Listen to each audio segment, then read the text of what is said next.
All right, welcome. It's Tuesday, which means it's a rev up. Yesterday was forms. We covered the the seller exclusion from the multiple listing service, as well as the SELI, which is a seller exclusion from internet. I've been a little under the weather, so I do have a cough. I apologize in advance. That was recorded yesterday, so you can catch that on the recording. Today, we're diving into our buyer presentation, talking about working with buyers through our Rev Up series. So let's go ahead and get started with that. Today, our learning objectives, we're going to talk about the steps in the buyer process, the buyer consultation and qualification. We're going to talk a little bit about the art of showing homes, just to make sure you were on the right track there, and then touch on, well, we've kind of touched on that already, the buyer's market versus a seller's market. It's almost not even worth touching on right now, because as we were previously discussing, the market's kind of all over the place right now. You need to know almost neighborhood by neighborhood, house by house, and you just got to take it as it comes and have conversations with those listing agents. So, but we'll talk about that a little bit. So as always, attracting buyers. And again, if we're having problems attracting buyers or figuring out what to do for lead generation, we do have a lead generation series going on every Wednesday evening at 7 p.m. Those are recorded, but there's nothing like joining us in person to talk about lead generation. I don't know what we're covering this week. Let's see here. We have tomorrow at 7 p.m. It's the same link as this one, by the way. We are talking about door knocking your way to success. This is a little different than a farm, so we're taking it outside the farm. We'll talk about how to door knock for success. But lots of different ways to generate buyer leads.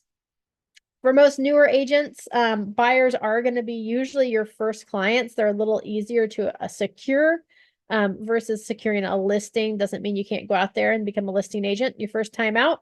You absolutely can. But we want to make sure that we are generating for both buyer and seller leads. And we talked about lead generation last week and how it supplies. If we are consistent in our lead generation methods, we're consistent in time blocking that on our calendar, it's going to help to bring us a predictable and successful business that's going to be more even keel throughout the year versus I'm going to lead generate. Now I've got a buyer that I'm working with, and I forgot to lead generate during that transaction. Now the transaction's over, and now you're like, man, now I don't have any business, and you got to start all over. If we're consistent in that lead gen, it'll help to take away some of those lulls and help make it more predictable. Lots of ways you can attract buyers. We were just talking about open houses are a great way. We're starting to see more and more buyers pass through open houses that are non-attached buyers. They don't have agents. You can do online internet leads, farming, circle of influence, mailers, social media, network marketing, door knocking, which we'll talk about tomorrow night. Circle prospecting, referrals. There's so many ways to attract buyers. You can host seminars, classes. Just there's no end to where you might find a buyer. Okay, so go find yourself a buyer. And then what we're going to do is there is the buyer process. It's basically like a 14-step process. Step 1 starts with the buyer qualification. We're going to pre-qualify the buyer. They're going to receive their homework list, and we're going to have that. They're going to start getting the ball rolling with their lender, right? We're going to find out, we want to make sure that they're ready, willing, and able buyers. Once we know that they're ready, willing, and able, then we want to sit down. Step 2, do a buyer consultation. We'll go into more detail on some of these steps here shortly. As part of that buyer consultation, we want to make sure to get that representation agreement signed. We've been talking about this now for a while. I've been preaching get that buyer agreement signed for years now. National Association of Realtors, it sounds like they're coming to an agreement on the settlement, although we may not get official word until the end of the year, it sounds like. But it sounds like they're coming to an agreement. As part of that agreement, just so everybody knows, it's going to be required that to go show a property, you've got that buyer agreement signed. Okay, so just get in the habit of doing it now. It's not scary. It's not going to turn people off. It's probably going to help you solidify that relationship a little bit better to make sure that you're actually opening doors for people that are going to buy a property. So step 3 is get that representation agreement signed. Step 4 is set those showing appointments. Right, we're gonna set a time to go show some properties. We're gonna arrange those showings. Step 5. Step 6 is we're gonna consider each property. Step 7 is, once we might have ruled them all out, we may do some more showings. We're going to go see those properties. Then once we find the right one, we're going to make an offer. We're going to make and negotiate that offer. It's going to cause our offer to get accepted, which is going to cause us to open escrow, step 9. And then we go into the pending path. Step 11 is the loan process. Step 12 would be the escrow process, including that final signing of the documents. 13 is funding and recording, which does not happen like it does in the movies or on TV. It's a separate day that usually happens. And then 14 is the final one where the buyer takes possession of the property. Okay, so those are kind of the steps. Let's dive a little bit more into those beginning steps. Buyer info questionnaire, right? This is your homework assignment for your buyers. Good idea to get this. We're going to schedule that consultation meeting. Generally speaking, we want to send them to the lender first. We want to find out that they are able to buy a house now and not that they need to get some ducks in a row with regards to their credit before they can move forward with the purchase. Okay. Then the next thing that we want to do is we want to send them their homework assignment. Okay. It's going to make your job a lot easier and it's going to help them think through what kind of home they want to buy before we sit down with them as well. And they're going to bring this homework assignment with them. Hold on just a second.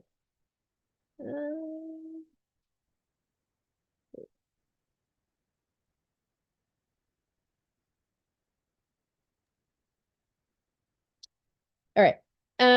Amy? So with their homework assignment, they're going to fill out their information, their contact information, how they preferred to be communicated with. And then have you talked with the lender, right? And some, oh, sorry, I moved my mouse and there we go. Some of these things we may want to ask them on the phone to get clarification on before we even send them to a lender, right? Like, have you been pre-approved? So this might be the first step in the process. We might be asking them these questions on this questionnaire when we meet with them. And it may not be like, let me get out my questionnaire, but it may be like, hey, how do you prefer to be communicated with? Do you want me to text you, phone, email? What's your preferred method?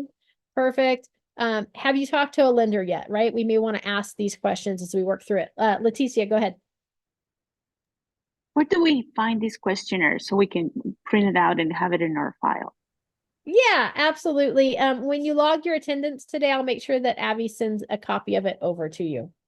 She usually links it on the, I think she can link it on the spreadsheet as well, the training spreadsheet, but we'll make sure you get a copy. Awesome. Thank you. Yep, absolutely. All right. Right. So if they've been pre-approved, who's their lender? We want to know that. What's the price range for their budget? That's always a question I like to ask my people as well. Like, oh, cool, you've been pre-approved. Well, what did they tell you were pre-approved for? Well, this amount. Did you talk with them about what that payment looks like? And are you comfortable with the full like principal, interest, taxes, and insurance payment at that price range? And they're gonna be like, oh no, they didn't tell me that. Perfect. Go back to your lender and have a conversation with them. Let's make sure we're looking in the right price range based on what you're comfortable with versus, if they're like, oh yeah, we've had that conversation, then we're good to go. Right.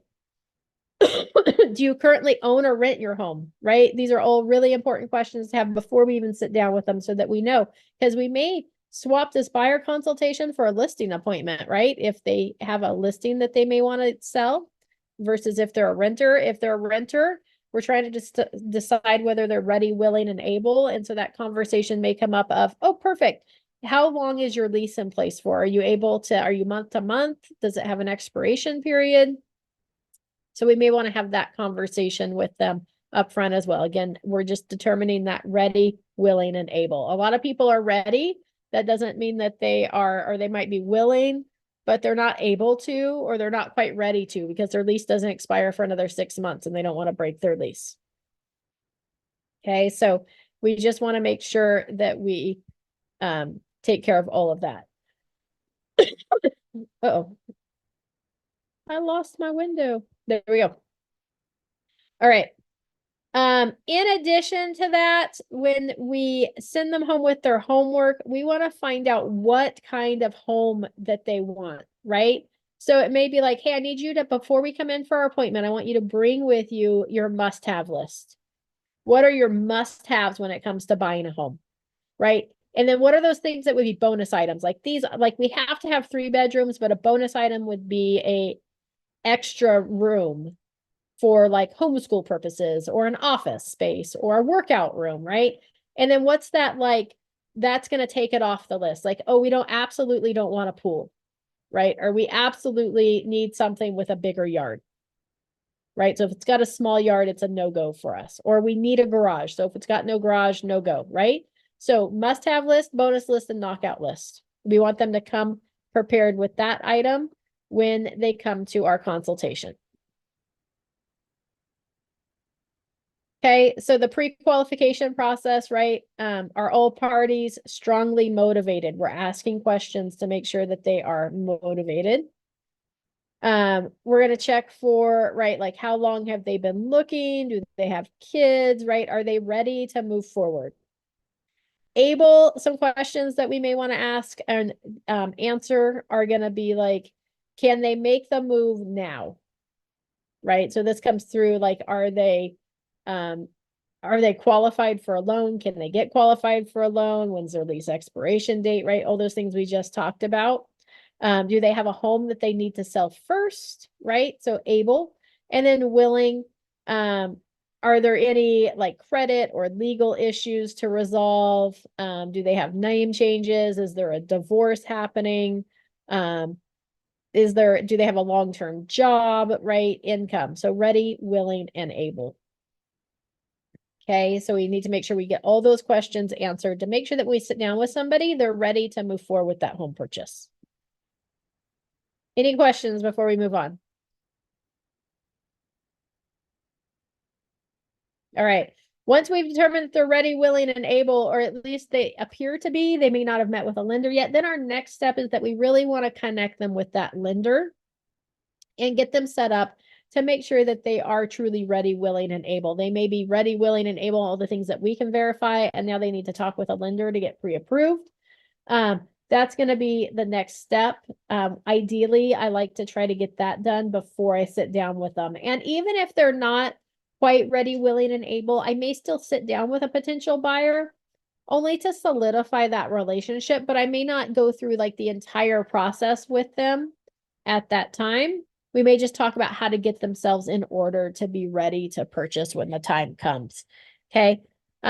Before we start looking at homes, that loan approval, super important because we want to make sure that it gives us the correct price range that we're looking in, and that we want to make sure that they're able to, based on the timing, right? Based on their credit, there's nothing that needs to be fixed or paid off or taken care of. Their employment's been in line for the right amount of time. In addition to this, that lender meeting is going to let them know what programs are available to them, what loan options are available, if there's any assistance programs they can tap into. So it's a really good idea to have them look at with the lender first. Leticia, did you have another question, or is your hand just still up? Oh no, I'm sorry. I think it's still up. I have to go back and take it off. That's okay. Sorry. No, you're totally fine. I just wanted to make sure I couldn't make it go down on my side, so I just wanted to double check. There, I think I did. Thank you. Okay, perfect. Here, hold on just a second. Sorry.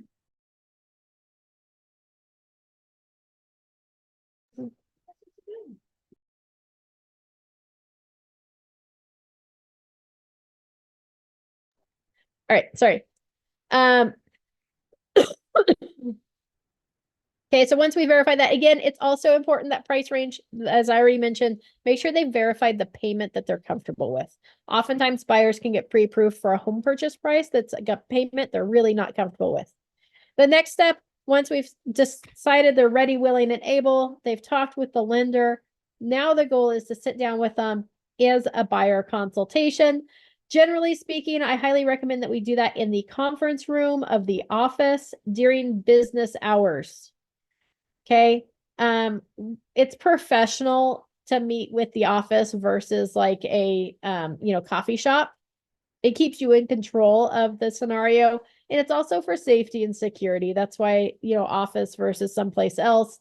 And during business hours, ideally, or at least make sure there's going to be somebody else in the office there with you, just for that safety and security. Okay. As part of the buyer consultation process, we want to verify the loan qualification, right? Talk with them about, did they have any questions? Was the lender able to answer everything for them? What kind of program, right? Have those conversations. Do they understand how closing costs work and all those things, right? We want to make sure they understand everything. We're going to review that home search criteria, that homework that we gave them, where they made those lists of must-haves, bonus items, and the knockout list. We want to go through that list with them. What's the number one thing on your must-have list? Right? Perfect. Why is that important to you? Right? We want to get to the bottom of why something is important so that if we get to a point where we're having problems finding a house that matches their criteria, because they may say, hey, we need a 4-bedroom house. Why is that important to you? Well, we've got there's the 3 bedrooms for us and the kids, and then we want to have an office space, right? Because now I know that, okay, they technically don't need a 4th bedroom. They can have like a bonus room or office space. Doesn't mean I'm gonna cross it off their list. I'm just gonna keep my eyes open for those additional items. So always, like, why is that important to you? Get to the nitty gritty of why something's important. It may just be like, well, 2 bathrooms seem better than 1. I don't know that it's important, except that it seems like, most homes should have 2 bathrooms. Perfect, right? Like, now we know it's not super important to them, so we may want to dig into that a little bit further. If it's something where they're like, man, I need a garage because we got so much stuff to store, and then we come across the house that's a perfect fit without a garage, but it's got a huge shed, then we might have that conversation of, hey, I know we talked about a garage and you talked about the fact that you need it for additional storage. I just came across the house. I think it could be like a perfect match for you guys. It does not have a garage, but it has a huge shed out back that I think might work. Would you guys be interested in seeing that, right? It helps us to be able to think outside the box. If we understand the why behind their must-haves, understand the why behind their bonus items, and understand the why behind their knockout items. What do they absolutely not want? So we're going to review that search criteria, continue to dig and ask those questions to find out more. We also want to learn all we can about our buyers. We want to learn more about their background, their culture, their family, their lifestyle, who makes the buying decisions. And with that, too, if you've got a couple that comes in and the wife's like, here's our must-have list, and she's going through it and you're having a conversation about that must-haves and the husband's being kind of quiet, it might be a good opportunity to say, hey, Mr. Husband, do all those items on your wife's must-have list, do those encompass all of your needs, or is there anything else you would like to add?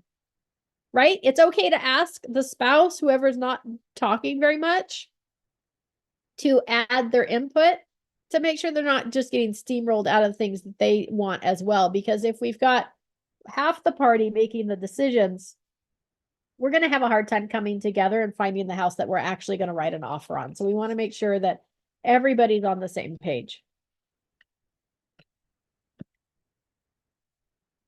In addition to that, you may want to introduce the buyer to your team, or at least let them know who they're going to be interacting with. So if you've got a transaction coordinator or an admin, now's a good time to just let them know.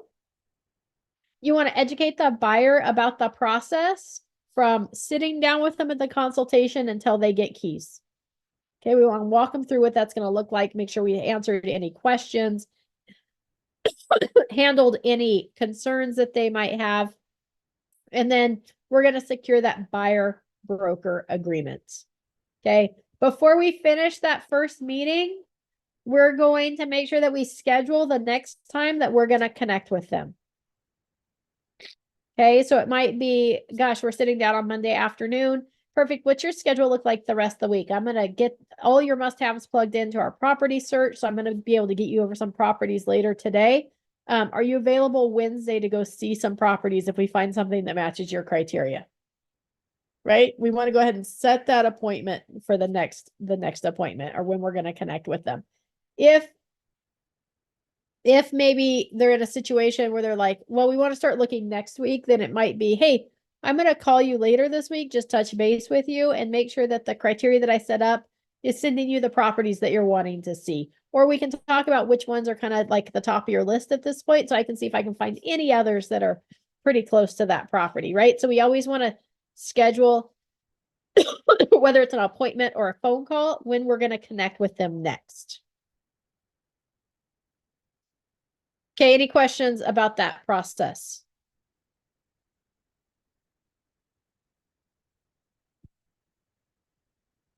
All right. Some things that might help. Some key phrases that you may want to use during your buyer presentation or your buyer consultation would be your values, right? What are you adding to the value of them choosing to use you as their agent, right? What's your one value proposition? What are some other things you're going to sprinkle in there? Like, I'm going to help you negotiate the best possible price and terms, right? I'm going to act as your advocate. My job is to help you get through the process and the paperwork quickly and successfully. My job is to help educate you as we move through this process so that you have a firm understanding of what's going on and that you feel like you knew what took place during the home buying process. Right? So we may want to think about those things that are going to add value and cause them to be like, oh, they're going to act as my advocate. Well, the other agent that I talked to, she didn't mention she was going to be my advocate. That sounds like something I want. Like, I need somebody who's going to advocate for me, right? So we want to make sure to bring those things into our buyer consultation. Okay. Representation agreement signed. You know, we used to talk about the fact that it's going to increase your odds of getting paid for all your efforts, and loyalty is a two-way street. It's becoming a non-negotiable item. So I highly recommend getting that signed. I would just, outline it. There's lots of ways to do it. It's called the BRBC. It's the Buyer Representation and Broker Compensation Agreement.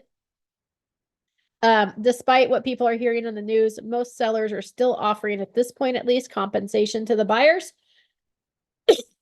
So even though we're going to specify our minimum compensation on there, we're still going to let them know that, hey, if you want to see any properties and the compensation falls below this, I will let you know before we go see that property so that we can make sure to have that conversation up front about how we're going to move forward with if we decide we like that property.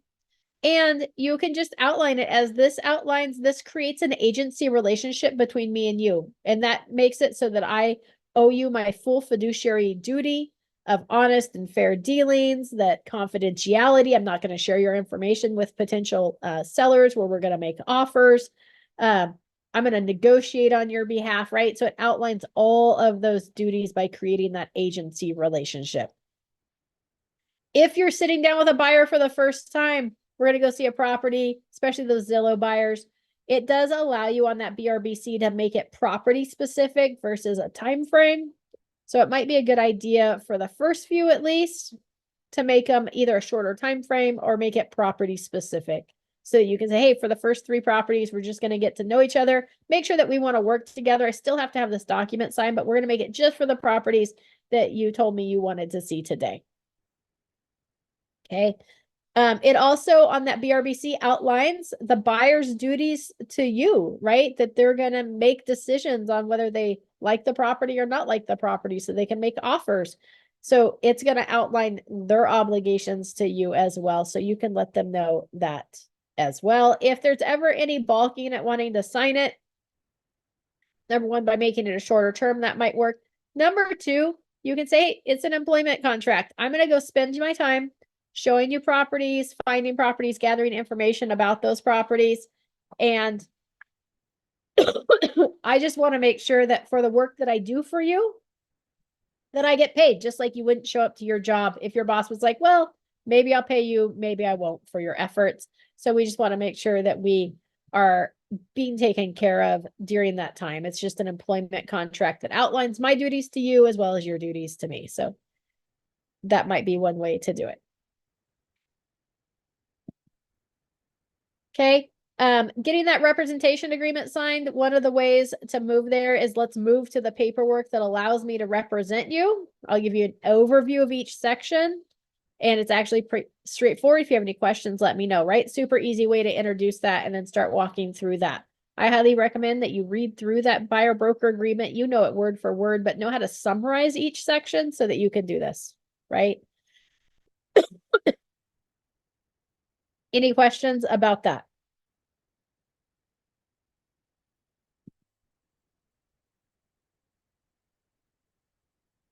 All right.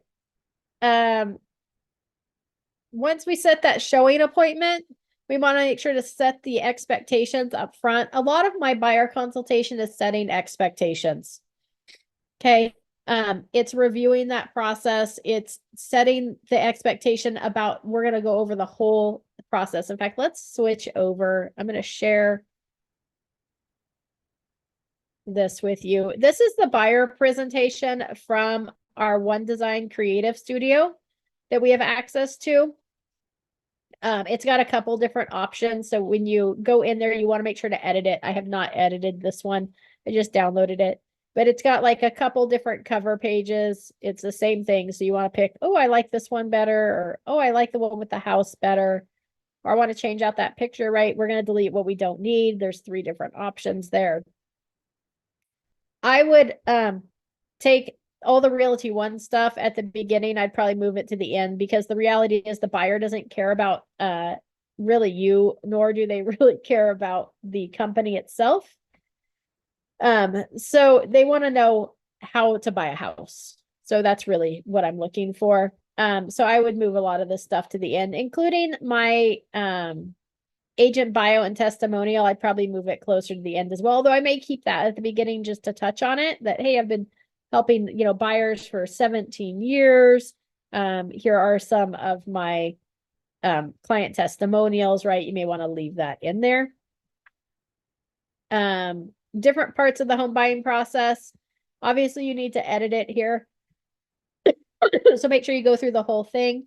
But it talks about the different types of financing, cash, conventional, FHA. You may want to add like a line for VA in here as well that talks about that.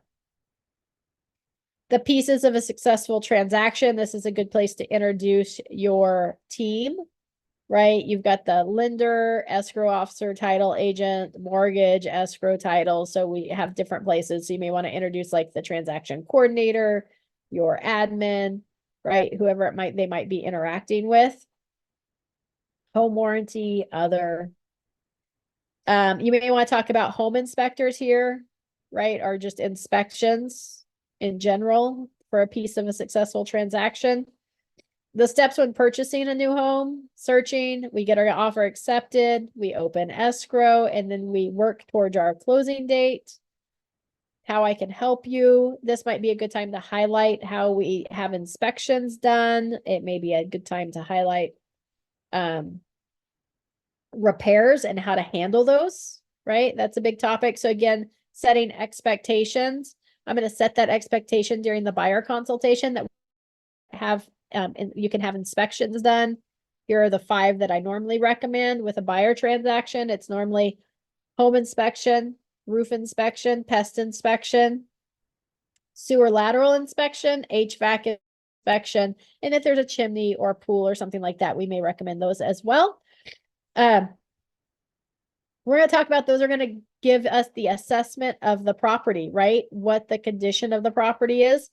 And if there's anything that would become a deal breaker, not like maintenance item, not like we're missing an outlet cover in a room, but something that would cause them to not want to move forward with the purchase, then those are the things we may ask for the seller to take care of as far as a repair prior to the close of escrow, right? So I'm setting that expectation at the very beginning that here's what we're going to ask for to be repaired, not this general maintenance, little minor things. We're looking for the majors, not the minors. Okay. And I'm setting that expectation before we even go see properties. Okay. This is where it's talking about the one app. I probably wouldn't talk about that, but this might be a good time to talk about like how the home search is going to work, that we're going to set up a property search, which will send all new properties to them. the second they come on the market. So they'll be made aware of any properties that are on the market that match their criteria. And this is a good time to mention that, hey, if wherever you're driving around, you see a property that you think might work for you, like just send me over the property address. I'm happy to pull it up to let you know whether it's on the market, whether it's already under contract, what the details are, why it didn't show up in your search. And that goes for sale by owners. I can help you with for sale by owners, as well as any new home communities as well. So if you're interested in new homes, I will pull up the new home communities that match your criteria, and we can go visit those as well. Is that something that you would like to do? Right. So I'm just establishing the fact that I can help them with any home they want to buy. Okay, new home source, Real Scout. So some of these things are just unnecessary. It's not really helping them. The Live Easy, this might be something that you want to touch on. And once they find a house and we enter in the contract, that you're going to sign them up for Live Easy, which is their moving concierge. It'll help identify what utility services they need to turn on, and it will help them with any services they need regarding their move. So that might be something, if you use that service, that you want to leave in there. This goes back into the brand. Again, the brand's not that important. I would probably add some pages in here that are more detailed on the process of the home buying, like what to expect. Okay, it's got lots of customization. Again, they're not going to be super like, oh, tell me everything about your company, but they are going to be like, tell me everything about the home buying process. What inspections? How much do those cost? What are closing costs? How's the loan process works? Once we sign a contract, what can we expect? They're going to want to know all of that information as you go through that buyer consultation. My experience is the more that you can educate a buyer up front, set those expectations, help them to make sure that they know what's going on, the more likely they are to complete the home buying purchase and not get cold feet and feel confident that they know what they're doing. Any questions about that buyer presentation?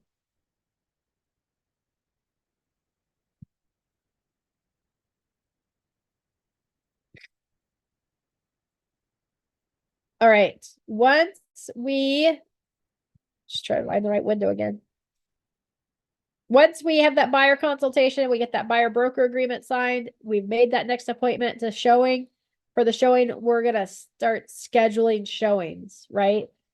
So we're going to touch base with them the day before the showing. Hey, you know, what properties did you want to see? I usually try to touch base with my buyers at least 24 hours in advance, usually a little bit more. The main reason being that some properties, if they're tenant occupied, need 24-hour notice in order to schedule the showing. So I want to make sure that I've looked up all the details for that property enough in advance that I can get that scheduled if they need a day's notice for the showing. I'm cautious not to set the list for showings too far in advance because new properties might pop up on the market, and then we have to rearrange everything to make those fit. So like if today's Monday, we're going to go see properties on Thursday, I'm going to touch base with them Wednesday morning for that final list of properties that they're interested in seeing on Thursday.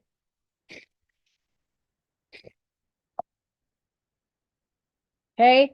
Again, we want to make sure we set them up on an automatic property search, whether you're doing that through Real Scout, through OneSuite, through the MLS directly. Make sure you're setting that up so that they are getting properties dripped on them. When I've got an active buyer who's pre-approved, who's ready, willing, and able to buy, we're in the active process. I set up those searches to send them properties as soon as something comes on the market. I want them to be made aware of it by me first. I'm also usually in their property list on a daily basis, usually in the morning, looking at that 24-hour market watch to see if there's been any new properties that have popped up on the market that I think are going to be a perfect match for those clients. Because then I'm going to be sending them a text message saying, hey, did you see the new property that just popped up on, you know, Greenville Way? Did you want to go take a peek at that tomorrow? Right? I want to be the hero that helps them find that property. We recommend not doing more than 6 homes per appointment.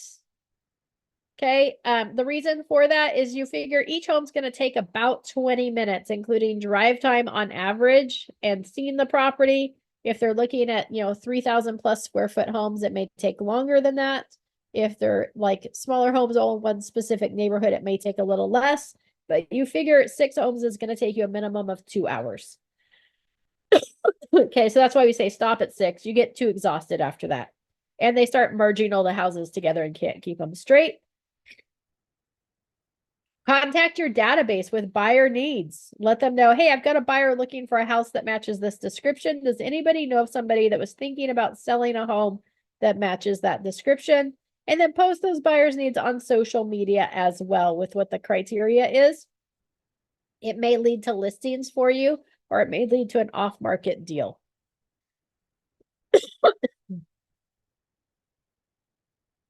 All right, showing techniques, things to do when you're showing homes. Number 1, always call ahead to schedule that showing. We want to make sure that we ring that doorbell and knock on the door. Announce yourself. Okay, I always like ring the doorbell, then I knock, even if it's supposed to be vacant. If it's supposed to be occupied, I will ring the doorbell and then wait patiently till like the count of 10 to make sure nobody's home before I use that key in their door handle. Then I'm going to knock as well, just in case the doorbell didn't work appropriately. Once I open that door, I'm going to open it and announce myself. Hey, it's Amy with Realty One Group here to show the property, even if it's vacant. I've walked into lots of vacant homes that had people in them. Okay. Initially, I'm going to lead the way, mainly just through the front door. I'm going to open the door, make sure I'm the first person in to make sure that it looks safe and that they're ready for us to see the property.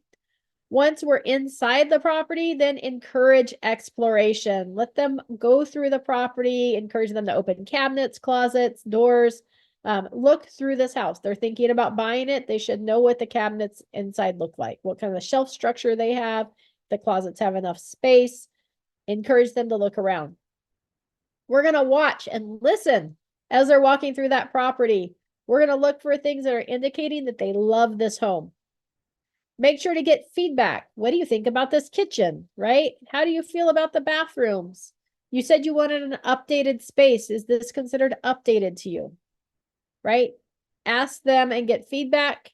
Make sure you return the home as you found it. So if the lights were off when you came in, turn the lights off as you go, walk back up. If all the lights were on, leave them on. Okay. Leave a business card behind so that the seller knows that you've come through the property. Okay, some things that we don't want to do when we're showing properties. Don't feel like you've got to accompany the buyer into every single room. It's okay for them to do a little exploring on their own. Oftentimes what I'll do is I will follow behind my buyers, let them go look at the room. They come out, are headed to the next room. I go in just to take a peek so that I've seen it and I know what's in there. I'm also looking for any red flag items as I'm walking through that property, large cracks, discoloration on the ceiling that may indicate a water leak, things like that. I'm not stating the obvious. Here's bedroom number 1. There's bedroom number 2. It's a bathroom, right? We're not stating the obvious. We're going to ask for feedback related questions for each room. Okay.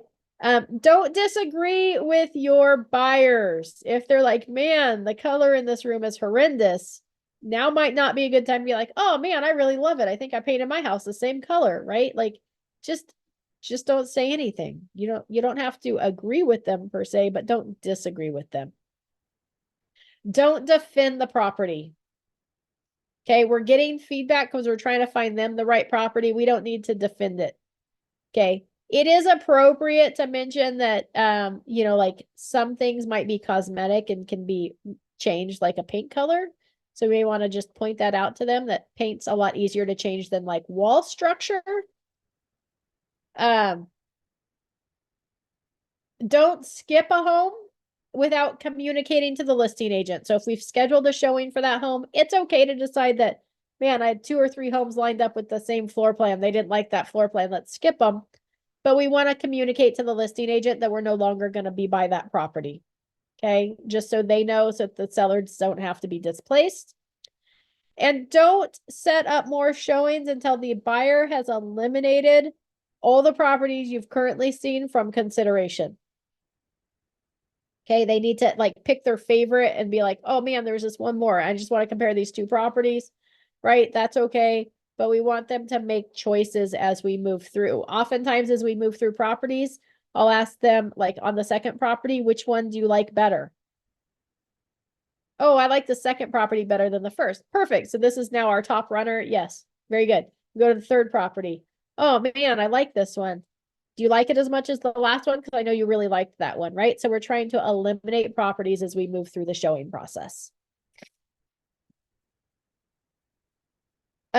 Ask questions as you go, right? If there's no more homes to see, which one would you choose? Why? It just helps us keep that forward movement and helps their decision making to stay front of mind.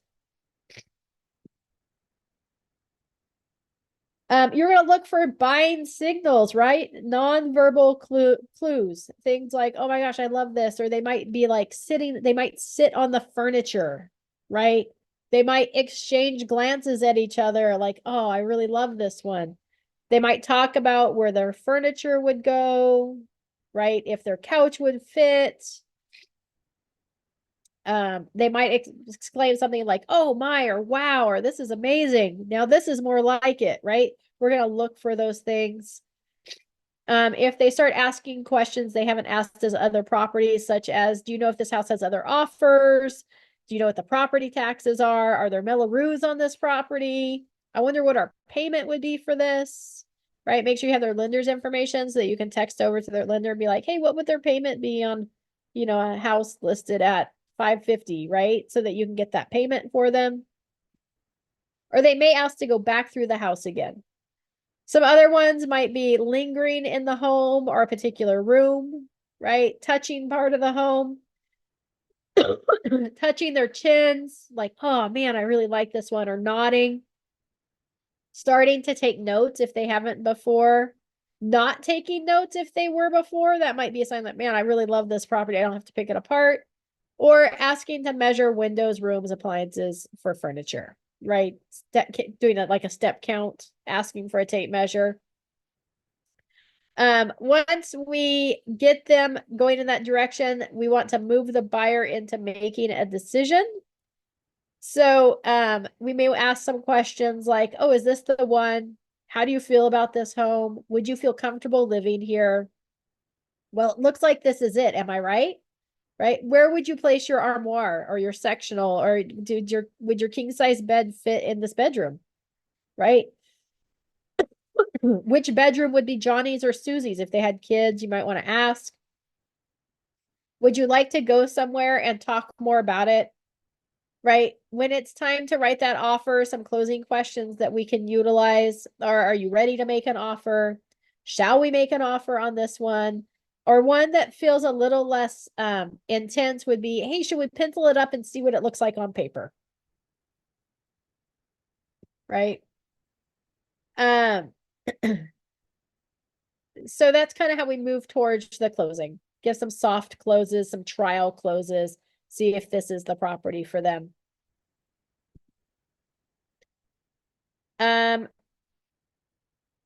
Criteria revised. We want to make sure that if we're not finding the right house, let's talk to them about why none of those properties were good fits. And we may want to make potential changes. Oftentimes when buyers start looking at properties, the first few are kind of feeling out what their actual desires are. Okay, so we may need to revisit their list of must-haves, their list of bonus items, and their list of nots, right? Like 10 minutes, 5. Sorry. And then we so we may need to revisit it like, oh, well, you said a 3-bedroom, 2-bathroom home, but it seems like you're really leaning more towards that you need 4 bedrooms. Like most of the houses that we've walked through have been 3 bedrooms, and you just don't feel like there's enough space for a playroom or your guest room or whatever it is. Am I hearing you correctly? Right? And then we want to change their search criteria. You said that this was important to you, but you've asked to see a couple homes without it, and then those homes haven't stacked up. Is that something that's still really important to you? Okay. Or if they're asking to see a lot of houses that don't match their criteria, it's okay to bring that up as well. Oh, well, this one doesn't have a garage. And you said that was super important to you because you want to be able to park your cars in the garage. So is a no garage house going to work for that? right? So we want to make sure we revise and that we know how to change criteria. Or whether it's buying reluctance, like, is it just coming out of fear, just that fear of the unknown of what's going to happen when we make an offer? We may need to revisit like what contingencies we will have in place to protect them in case the inspections come back negatively or something to that effect.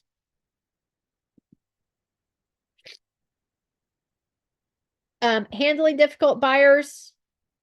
It's okay to fire your buyers if they're super difficult, but we always want to use the IVEC method, which is investigate, validate, educate, and close, right? So we want to, if they're like reluctance in moving forward or reluctance in writing an offer, we may want to investigate that further. What's holding them back from writing an offer? Are they okay missing out on that property by not writing an offer? Well, we just aren't sure of how the home buying process works, right? You'd be like, oh, that totally makes sense. Like, I would be hesitant to write an offer too if I didn't fully understand it. So let's talk about what to expect once we make an offer, right? So we educate them and then we can move forward with making that offer. So remember that IVEC method, the investigate, validate, educate, and close. Okay. When it comes to real estate markets, does anybody have any questions about the buyer process, the leading them to that buyer consultation, the buyer consultation itself, or starting to show properties to get to that point of writing an offer?